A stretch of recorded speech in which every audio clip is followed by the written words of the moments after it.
Welcome to Almena, the digital solution driving efficiency and insight across the Australian energy market. Let's explore Asset Insights. This section provides a comprehensive library of all energy installations in the Australian market. At the top, a powerful search bar allows users to filter by region or directly input the name of a specific installation. Each asset has a dedicated page showcasing key performance indicators or KPIs.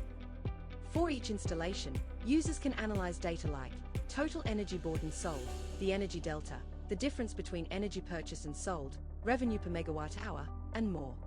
Dynamic graphs such as the state of charge show real-time fluctuations in charge levels.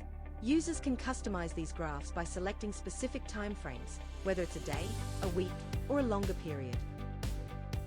The revenue mix graph reveals the sources of revenue for each installation, showing contributions from the spot market and frequency regulation services. This breakdown helps users understand the market dynamics behind their earnings. Now, let's look at Revenue Actual.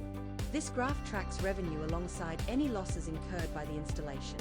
For example, when energy is sold during periods of negative pricing, this section shows the corresponding financial impact. The charge and discharge graph illustrates the operational cycles of the installation throughout the day. Positive bars represent charging activity, while negative bars indicate discharges. Users can select a time frame of interest to track these operations and analyze their frequency and patterns. Finally, the estimated revenue graph projects future earnings based on the installation's participation in different markets. It calculates these estimates using real-time energy prices and the selected time frame, offering insights into potential gains across both the spot and frequency markets. With Asset Insights, Almena empowers you with the data you need to optimize your installation's operational and financial performance.